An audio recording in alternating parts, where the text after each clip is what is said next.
Good morning, everyone. This is Curtis with Insurance Agency Marketing Services, and I want to thank you for kicking off your week with us. Today, we've got a great topic.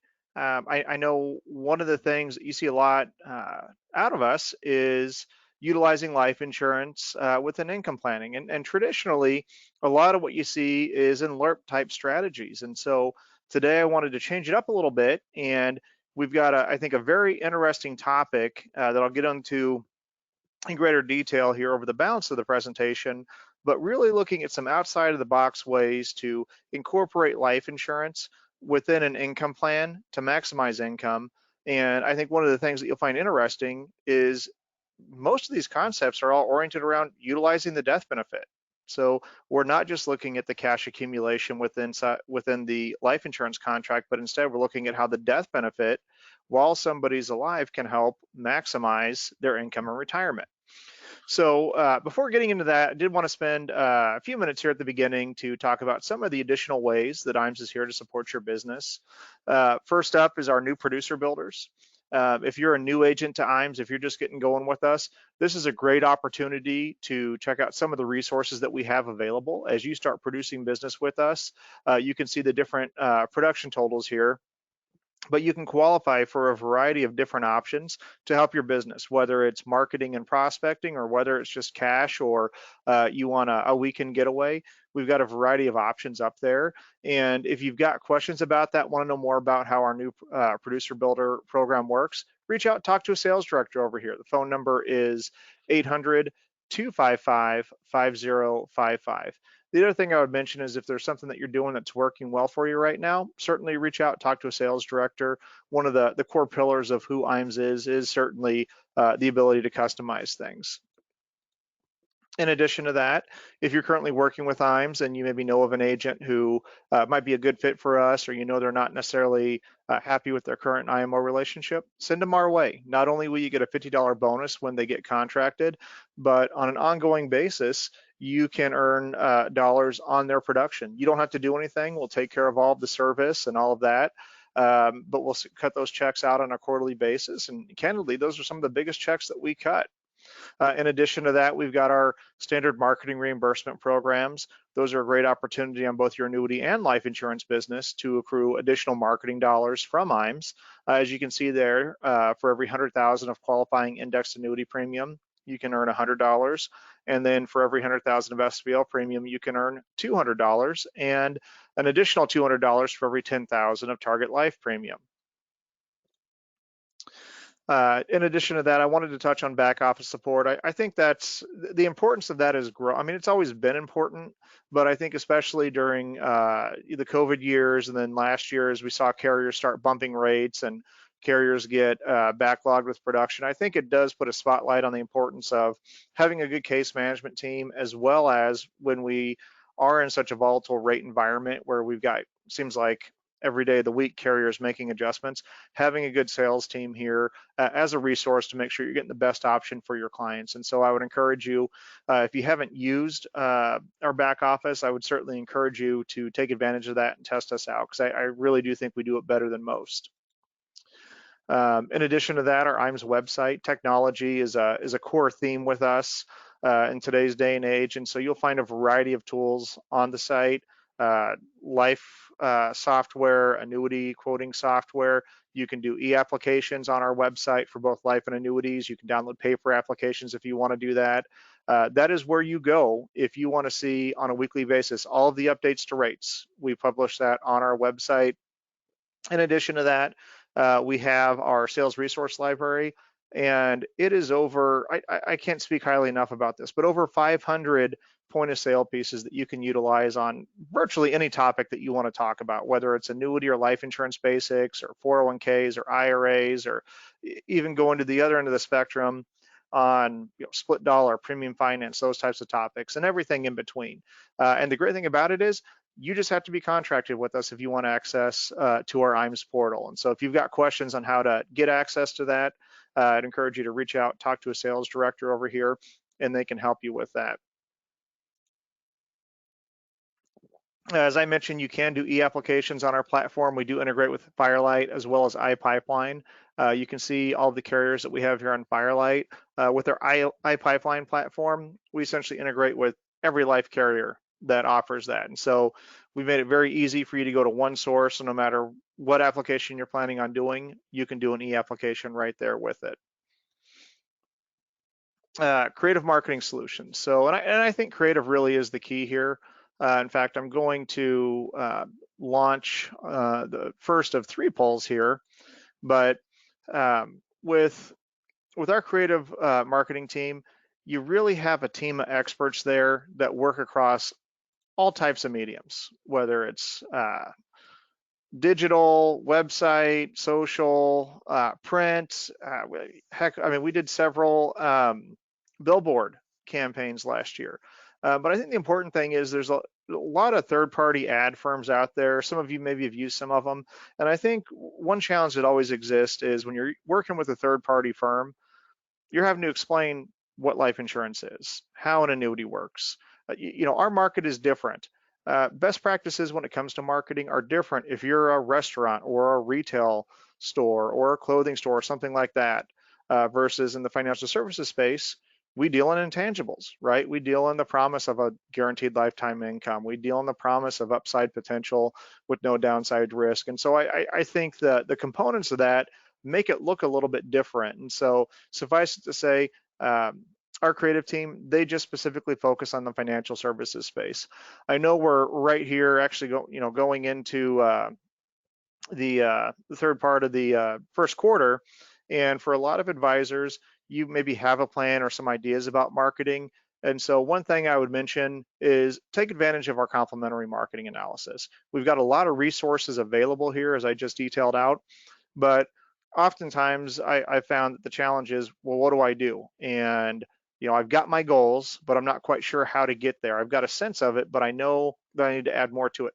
That's what you get with our marketing analysis process is we'll figure out what are the goals that you have, what does your business look like right now, what are your marketing assets, what does the business look like in general, and then what are the things that we think would help affect your ability to accomplish your goal. And we'll put that together in a nice, they're typically 12 to 18 page marketing plan. And then I think more importantly, help you implement it and execute it. So I'll go ahead and shut this down here. Let me go ahead here. So IAMS Wealth Management, we set this up a few years ago. We've seen significant growth with it. I do think that there is a huge area of opportunity with adding AUM to your business. And so one thing I would mention is if you currently are doing that, or it's something that you think is an area of opportunity, reach out, talk to Duncan over at IAMS Wealth Management. He'll do a great job of going through what your business looks like, what are the services that IAMS Wealth Management offers, and how we can help you grow and develop your business. Life and Annuity Academy. So very excited about this. We've got our first event coming up here at the end of April. In fact, I'm going to go ahead and I'll launch our second poll here. But you know, when you're out in the field, that's time that you spend working in your business. I know we're going to spend some time today working on your business, talking about a variety of sales ideas and concepts that maybe you haven't looked at before in the past. But the Life and Annuity Academy, our core reason for doing that is we know it's not easy to do planning in your business when you're in the field. And so this is really an opportunity for a couple of days to get out, hear from top producers, hear about trends in the annuity and the life insurance space, look at the most current sales strategies, concepts, prospecting and marketing programs, and also be in a room full of your peers. And so it's a great opportunity to spend some time working on your business and get a lot of takeaways that you can go in and immediately implement into your practice to help accomplish your objectives. So I would encourage you, if you have interest in it, you know, certainly check yes on there. We always get a ton of response. We've got several of these events lined up for the year, but they certainly fill up fast. So I'll go ahead and get this closed down here. Next up, we've got our Seaside Sanctuary. You know, we talk a lot about the benefits of working with IAMS. One of those is we want to make sure that we're properly incentivizing you as well. And so we want to make sure that your hard work is rewarded. And one of the ways that we do that is with our incentive trips. So right now we are in qualification period. You see that that event is going to be next April. And so we've got a lot of time to qualify and start chipping away at the point totals there. If you've got questions about where you rank or how to qualify for it, reach out, talk to a sales director over here. They can help you with that. Phone number is 800-255-5055. Last up before we get into the main event today is make sure to like and follow us on LinkedIn and Facebook. This is where we syndicate a lot of content on sales strategies, rates, you name it. There's a ton of good information on our pages. So I'd encourage you, if you're not currently doing that, make sure to get connected with us. So that brings us to the main topic of today, which is beyond capital transfer, income maximization with life insurance. And that's a core element of what we do over here at IAMS. We work with a variety of different planning strategies, whether it's estate planning or LERP strategies or just your basic final expense, term sales, those types of things. But I think if you look at any of the stats out there with LIMRA or any of them, one thing you'll find is that a significant number of households are underinsured or don't have life insurance at all. And then I think there's a lot of misconceptions out there when it comes to life insurance. Most consumers think that life insurance is something for when they die, and it's for their beneficiaries. And the reality is there's a variety of unique and interesting ways that you can incorporate life insurance as an asset class within somebody's portfolio to help them accomplish a number of different goals. Now, for purposes of today, what we're really talking about is maximizing income in retirement.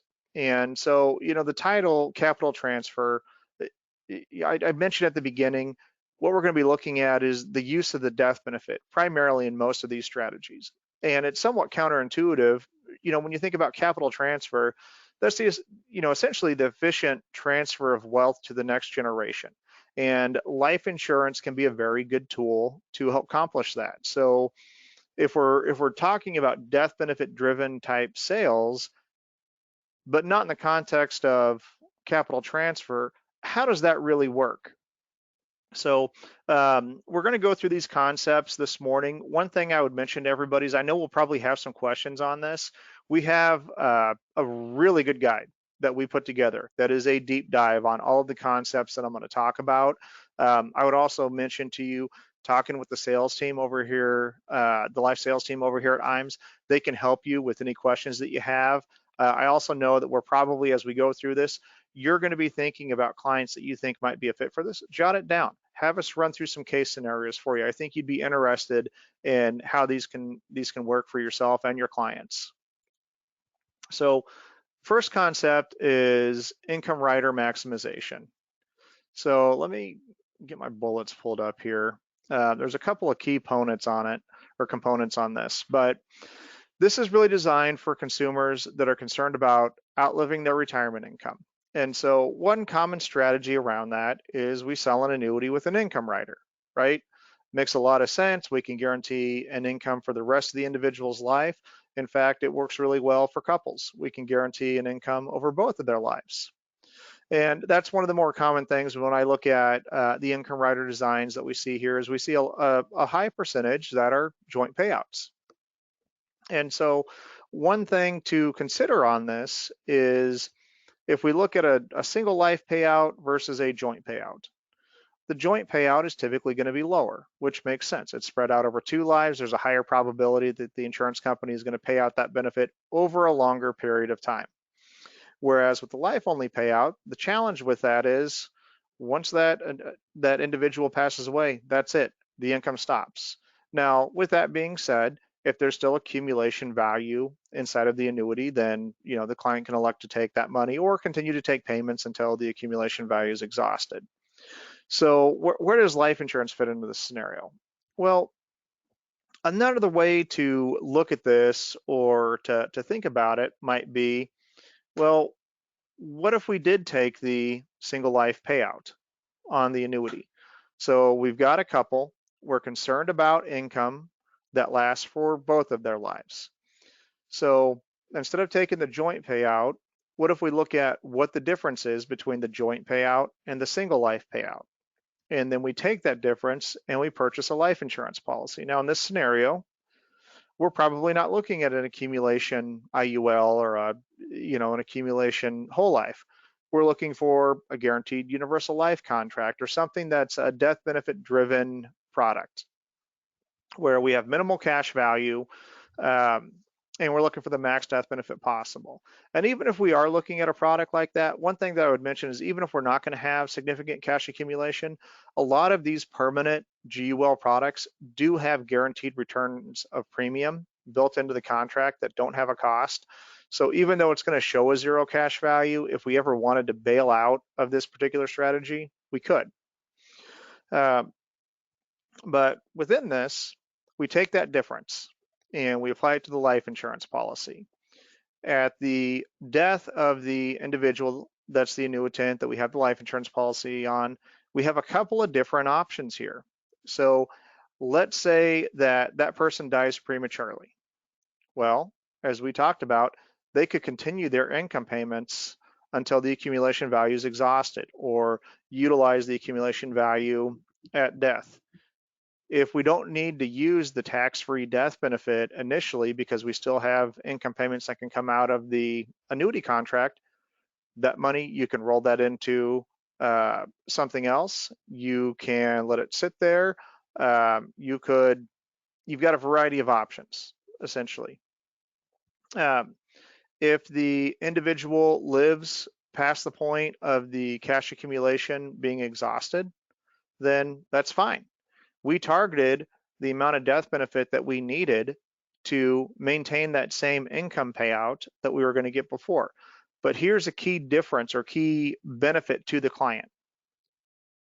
If we've got a couple who's married, filing jointly, and we have one of them pass away, what comes into play?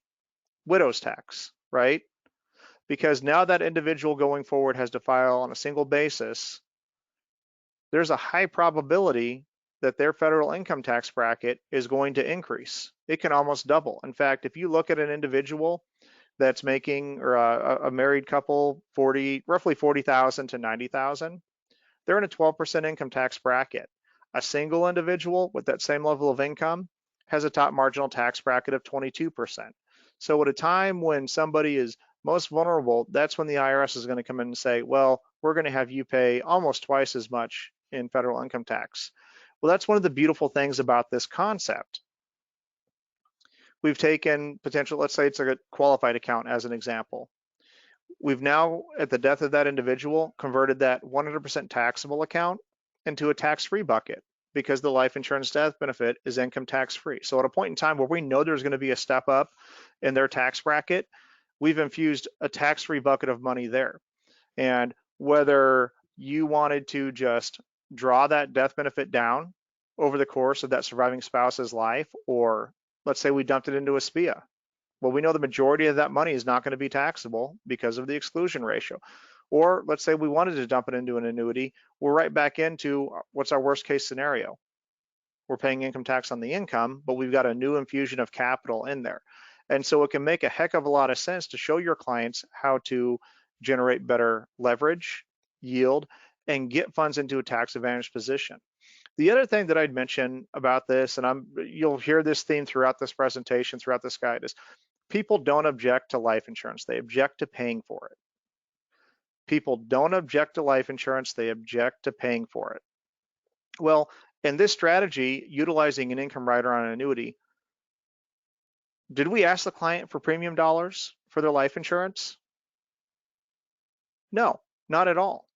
What we showed them was a way to more effectively leverage that lump sum that was going into that annuity. If we were going to be set on, okay, I want income over both of our lives for the spouses, we still gave them that exact same amount of income every single month, every single year, but because we restructured how the payout was done, we were able to incorporate this life insurance contract. We didn't have to ask them for any more money. This is found money in effect. And then we put them in a much better position for, at the death of the first individual, we've replaced that taxable income stream with a tax-free income stream going forward. And if the other spouse passes away, well, now you've got a life insurance policy and you still got the income payment coming out of the annuity, so you've got more options. The other neat thing about this is, for the advisor, we've now generated 2 commissions instead of 1. So we still get the commission on the annuity sale, and in addition to that, we get the commission on the life insurance sale, and we showed our client how to generate better leverage, yield, and to get their assets into a more tax advantaged position. So a good way to think about this is, it's essentially an iteration of traditional pension maximization, right? That used to be very, very prevalent when we had a higher density of defined benefit plans out there. Now, over the last 30, 40 years, we've seen a transition over to defined contribution plans. But with that being said, what in effect are we doing with an annuity that we're adding an income component to? We're creating that individual's personal pension. And so in any case, it's a great strategy to take a look at. Not going to necessarily fit every single scenario that you come across, but certainly if you can generate better leverage, yield, get the assets into a more tax advantaged position, double your commission at the same time, it can be a win-win-win for everybody all the way around. So next concept is income insure. So let's talk about this for a little bit here. So most clients are most vulnerable during the distribution phase of retirement. And here's why I say that, right? We always have risk when it comes to market volatility and all those types of things. But if you've got somebody in their working years, you always have the fallback of, well, maybe we delay retirement for a year or 2. Maybe we keep saving up. Maybe we adjust what you're doing, right? When you've got somebody who's retired, they don't typically want to go back and work. They don't want to get a part-time job. And so there's a saying that managing risk in retirement is infinitely more important than chasing gains. And I do think there's truth to the idea of that. And so I'm going to rattle off a couple of stats here for everybody, and this will make more sense as we tie this whole concept together. But if you've got a couple age 65, their joint life expectancy is roughly 89 years. So all that really means is that by the age of 89, 1 out of the 2 has probably passed away at that point in time. If you go out to age 95, there's less than a 1% chance that both spouses are alive.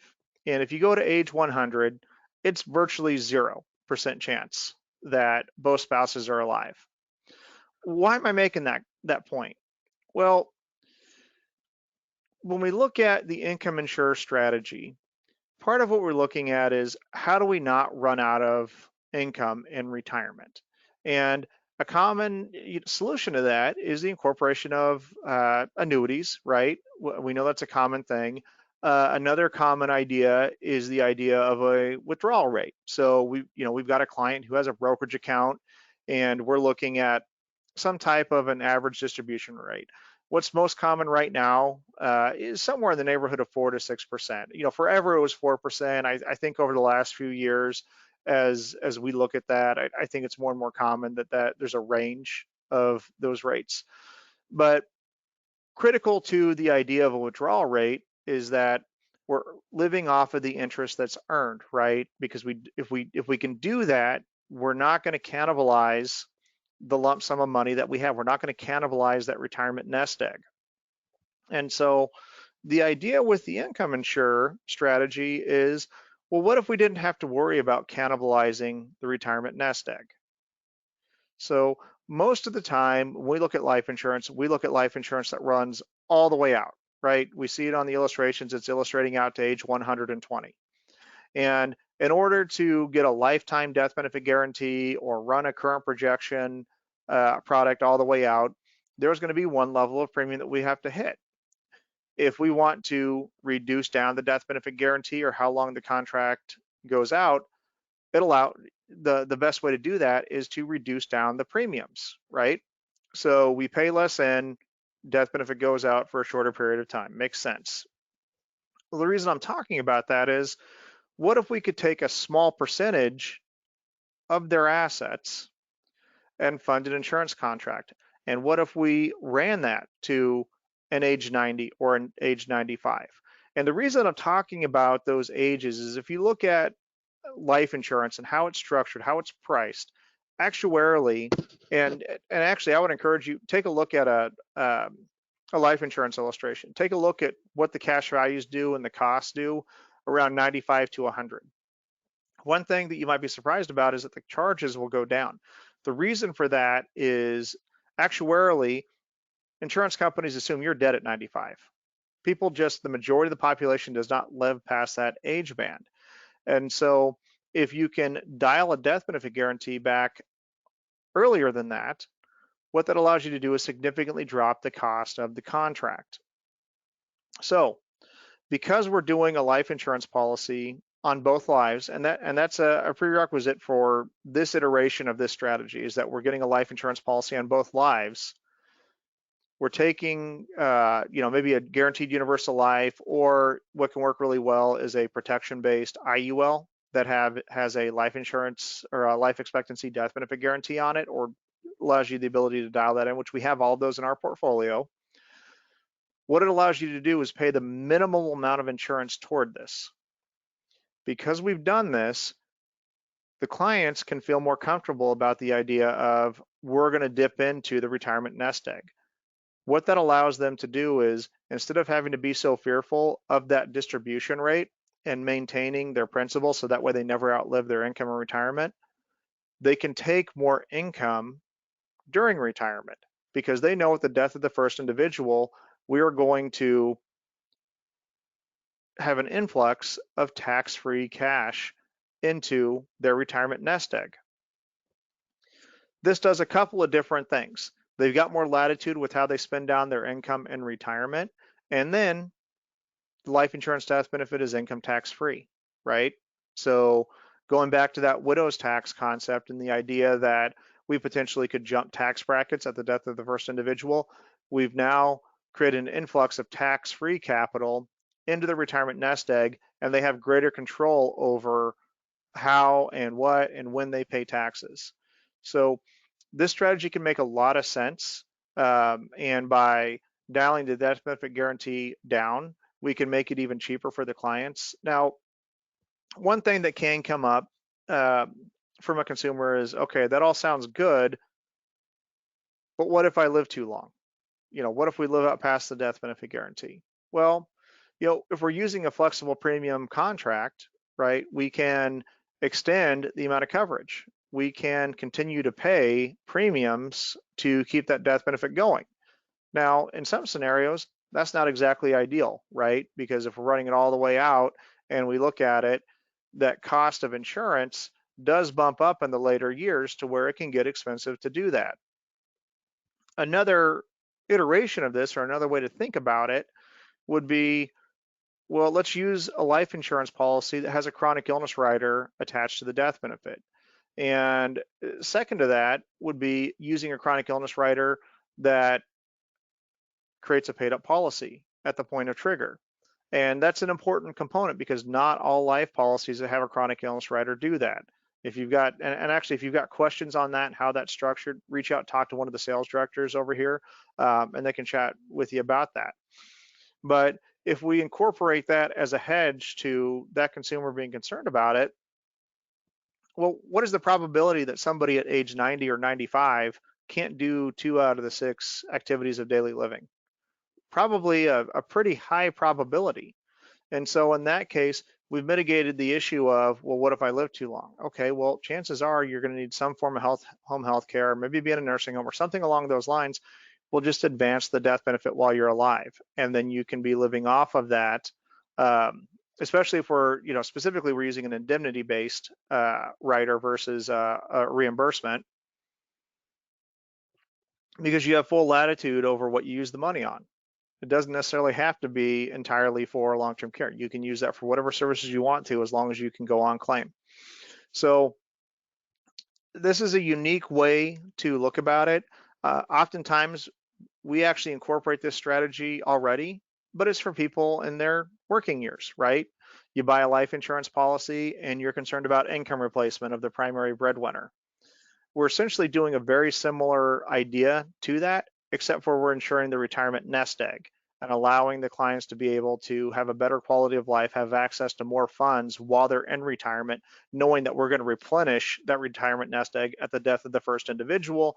And then in regard to the death benefit on the surviving spouse, we've got a couple of options, whether that be we're going to keep that policy in force and have that go to the next generation, or we've got a chronic illness rider attached to it to where we can exhaust some of that if we have an LTC event and don't want to touch the retirement nest egg. Or I'd mentioned earlier, we have a variety of permanent products that have return of premium on them. So then the ability to cash that out and get all of your money back, that's an attractive thing as well. And the other nice thing about that is return of premium is not taxable income.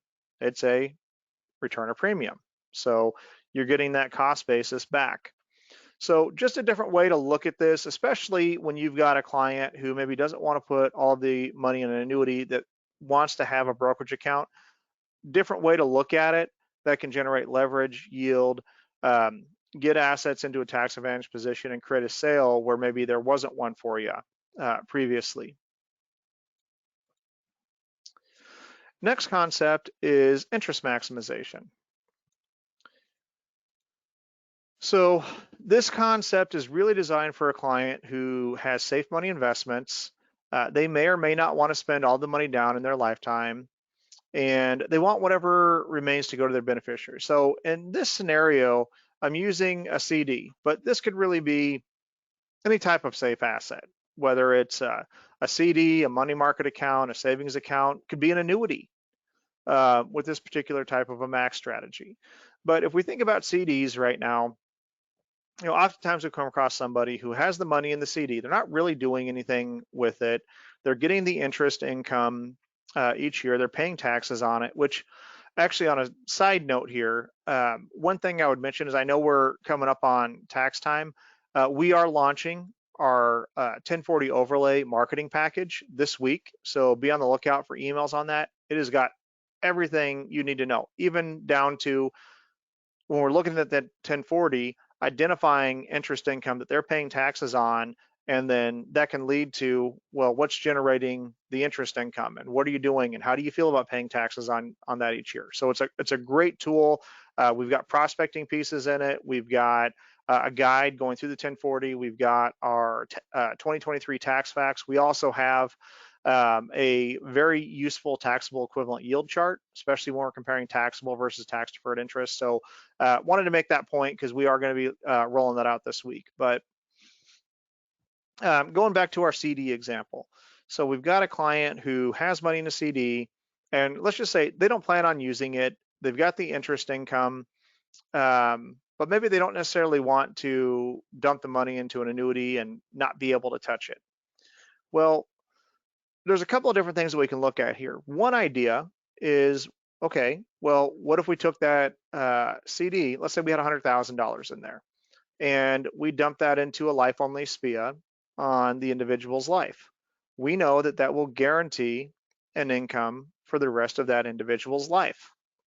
We also know, and let's just say we're dealing with non-qualified here. This concept works whether it's qualified or non-qualified, but I want to make a point about taxation. If we dump the money into a SPIA, what do we create?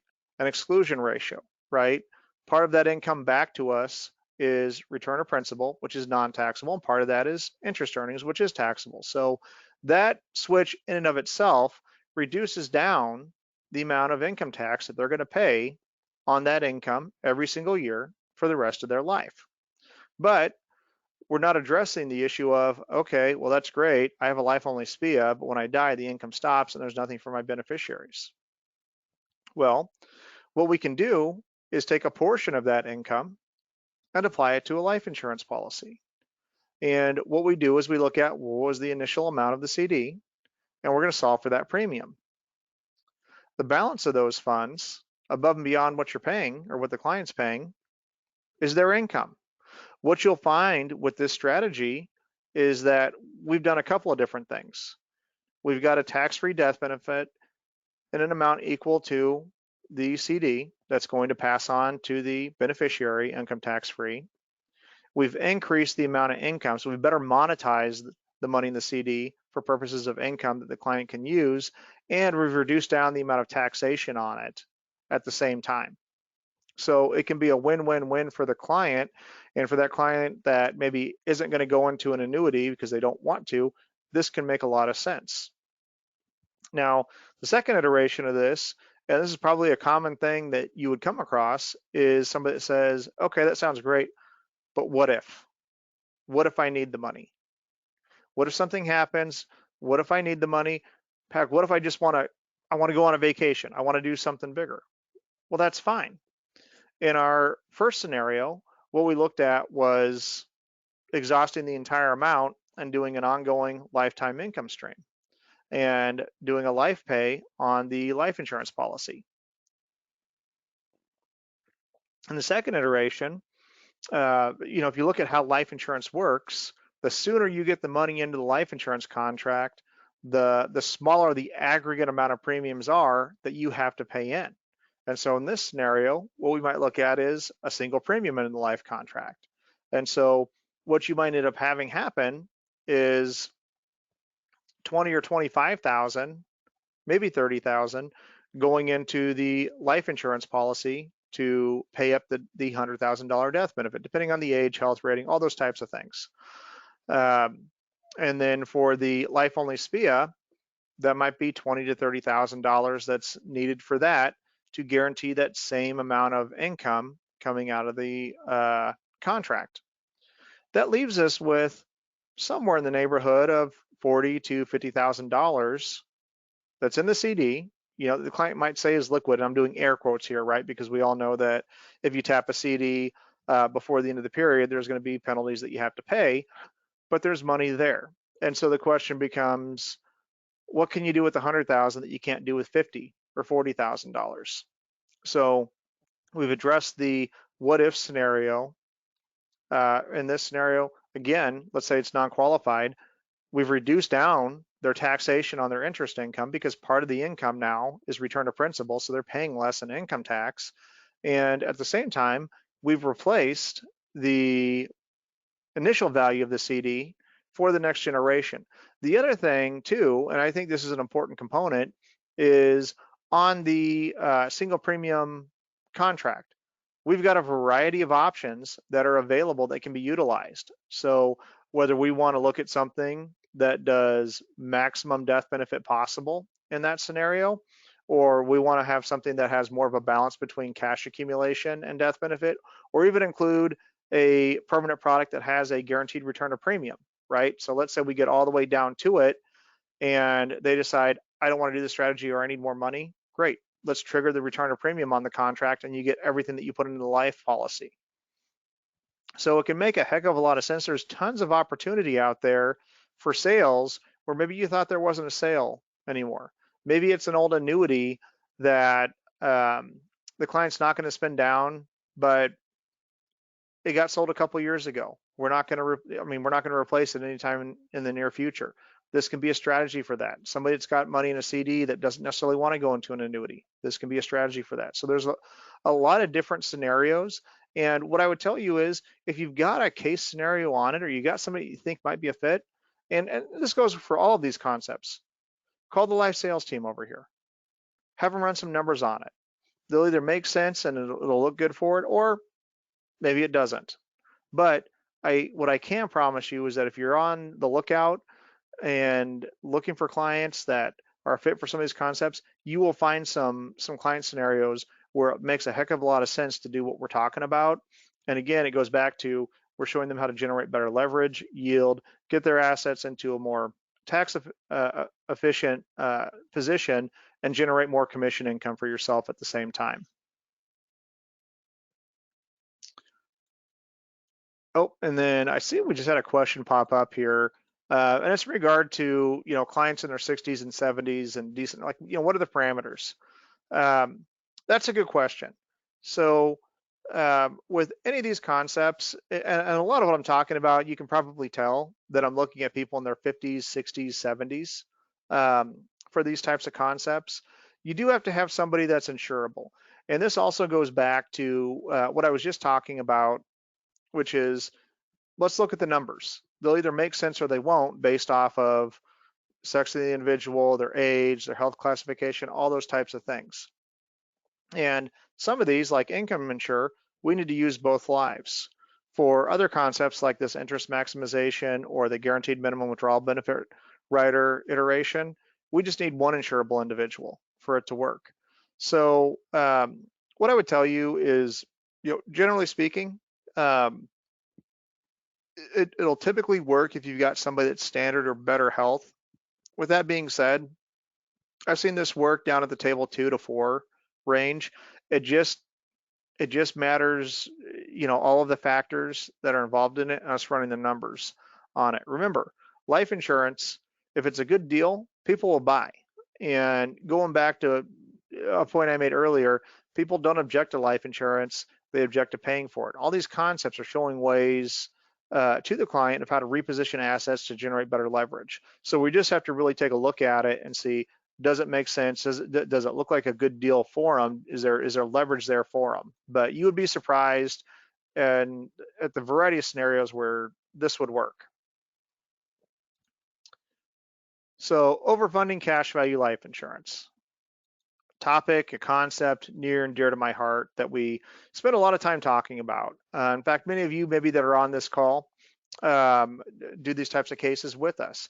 And a lot of the time what we see is talking about the concept of cash value and living benefits of life insurance. And we talk about taxes and tax brackets and, what do we think is going to happen in the future, right? Do we think taxes are going to go up or are they going to go down? And a basic premise of that is the power of tax deferral, right? Tax deferral is a very powerful concept, but the issue with tax deferral is if you look at the direction that taxes can go, taxes can either go up, they can stay the same, or they can go down. Tax deferral only really works if tax rates go down. If they're the same or they go up, you're paying more in taxes than what you got to defer. And so that's a big core reason for utilizing cash value life insurance. And right now, even we're paying taxes based off of the TCJA. We know that's going to sunset here in a couple of years. So there's a great opportunity right now. And I think a lot of consumers are more cognizant of the impact of taxation when it comes to retirement now than they ever have been before. So when I talk about overfunding cash value life insurance, I'm still talking about the basic premise of access to cash values and doing a minimum death benefit type of a structure, but I'm looking at the income distro in a different light. Normally what we're looking at is let's overfund a contract, let's pay till some age in the future, 65, 67, 70, and then solve for an income stream out of the life contract for the rest of the client's life. Makes a whole heck of a lot of sense. With this concept though, the way we're looking at it is, well, there's a couple of different scenarios where this makes sense. Have you ever run across a client where maybe they didn't have a ton of money to put into this? Maybe it was, 50, 100, 150, 200, 250, but based off of their age, funding period, all those types of things, it didn't generate what you or the client would consider a high static income stream coming out of the contract. Or maybe you've got a client who has multiple buckets of money that are there that they are planning on drawing off of in retirement. Well, what we're looking at with this is instead of saying, I want to take income out of this life policy every single year, we're coming at it from the angle of let's create a tax-free bucket of money that we can have as an asset class within our portfolio. And then based off of the tax environment at the time, throughout the course of retirement, we're going to make decisions on what buckets of money we draw down income from. So in periods of, let's say, a low tax rate environment, because we do see, and actually, one thing I would mention to you, I assume many of you maybe have this. If you don't, make sure to ask a sales director about it. But we put together a macro tax planning kit. And just to take a step, not to get off topic, but just take a step back. Our macro tax planning kit is all oriented around legislative risk and macro tax planning. And there's two types of tax planning out there. There's micro tax planning and macro. Micro is what we have people doing right now that are going to be doing that up until April, I believe it's 18th this year, which is how do I reduce down the amount of taxes I pay this year? The challenge with that is it's a reactive tax strategy because your income's already recorded, right? So it's just how do we get as many deductions as possible? Macro tax planning, on the other hand, is planning for future tax environments because taxes do go up, they do go down. Even when Congress passes tax increases, there's a variety of opportunities. I mean, look at 199A and TCJA, right? For small business owners, that's just an additional 15% deduction because you happen to have a small business. So there's a variety of those things that are in there as well, in addition to the tax increases. But my point is, we don't have a crystal ball. We don't know what taxes are going to do. Generally speaking, does the government need to increase tax revenues? Yeah. Are they going to do that? Absolutely. But there's going to be tax deductions and breaks along the way, even though they're increasing the amount of tax revenue they take in. So my point on that is, if we've got a tax-free bucket of money, the client can really dial in what is their provisional income? What amount of income do they have that's taxable in retirement? And so in a low tax rate environment, it can make sense to fill up a tax bracket and draw down on qualified accounts or taxable accounts.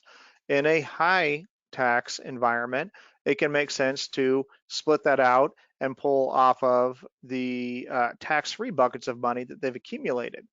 And so if we have that mindset and we're viewing it from that lens, what that does is it creates a much bigger pool of people that can overfund a life insurance policy because we're not necessarily relying on the life insurance policy to generate a meaningful amount of income every single year that they're in retirement. Instead, it's a holding vessel that they can draw upon based off of the tax environment. And so you can get smaller contributions into it, or you can get bigger contributions into it as well, and then pick and choose how you want to distribute it. So the underlying idea with this is it's just a different way to look at the traditional overfunded life insurance policy and draw down on a static income stream.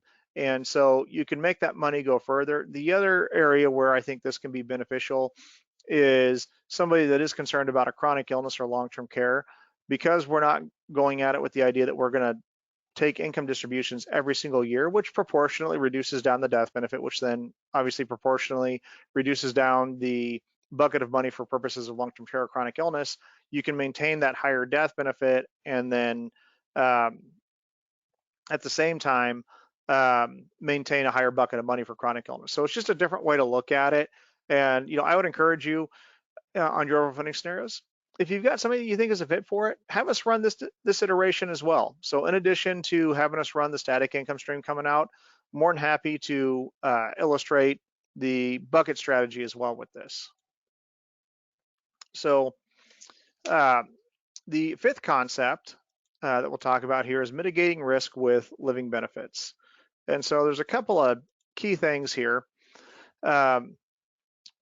First off, so let's talk about disability, right? Disability insurance can be a very powerful tool to mitigate the issue of somebody becoming disabled and not being able to work anymore. And I think it's also important to understand too that not everybody becomes disabled and has a full disability. Take the example of a surgeon as an example, and their good hand, they lose some fingers on it, right? They're disabled at that point in time, even though there's a variety of jobs that they can do. Which that's the other thing too, is we do a lot of disability insurance here. So I know a lot of you think of us in the context of annuities and life insurance, but certainly we do quite a bit in the long-term care, critical illness, DI space as well. But my point on this is, if you think about somebody that's disabled, oftentimes you're not going to be able to completely replace their income from when they were working. So by default, they're going to be going forward, they're going to be living off of a lower income than they had when they were working. Also, oftentimes there's medical expenses that are associated with a disability, expenses that they didn't have before becoming disabled. Well, what do you think happens when it comes to saving for retirement at that point in time if somebody becomes disabled?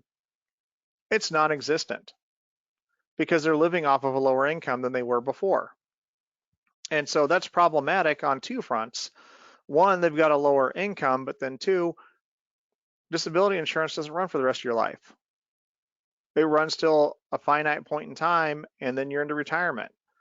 Well, for most families, for most individuals out there, Social Security income, and we can have a whole discussion about, is Social Security going to go bankrupt or what's going to happen with all those types of things. But suffice it to say, for most individuals, it does make up a meaningful portion of their retirement income. Well, having a disability, in addition to the different ways that we've already talked about being problematic, well, what decides what your Social Security benefit is going to be? How much you've paid in, right? And there's more to it than that, right? How much you paid in, when you file, how you, all those types of things. But a core element is how much that you fund into that plan. Well, if you make it to retirement, now you've got a lower benefit than what you would have had if you would have worked all those years. And so most accumulation life products have a rider that's called a waiver of premium rider. And essentially what this does is pays up the policy or takes over the premiums in the event of a disability. And it's a relatively inexpensive rider. I mean, if you look at it, and we're more happy to illustrate that onto any of the designs that you want us to want to take a look at just to see. But I mean, it can be a couple $100 a year. It's relatively inexpensive. But by adding that rider, let's say somebody does become disabled. Now they've got a paid up policy that's still accumulating cash values. So what we've in effect done is when that person gets to retirement, they don't just have to rely on a reduced Social Security benefit and the money that their spouse saved. You've got this tax-free bucket of money in the Indexed Universal Life contract or whole life contract if you wanted to use it. I mean, we do sales in both fronts. I would tell you we see more in the IUL space, but certainly we deal with both product lines.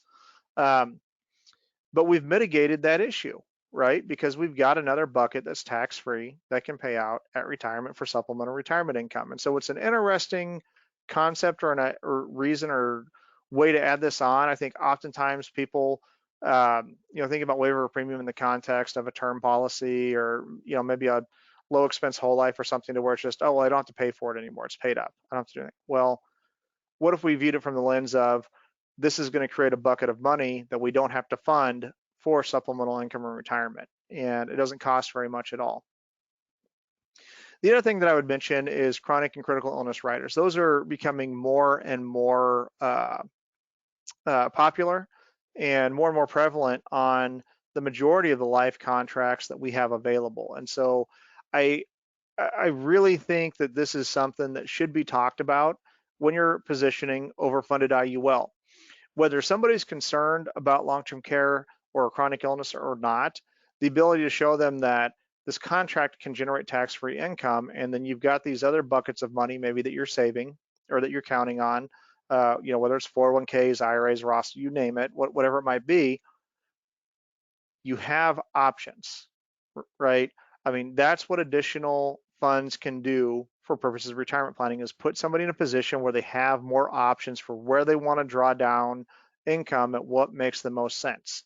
And the nice thing about a lot of these riders is there's no upfront cost. You only pay for it if you're going to use it. And so it can make a heck of a lot of sense. And even now, you've got term products that offer these types of riders on them as well.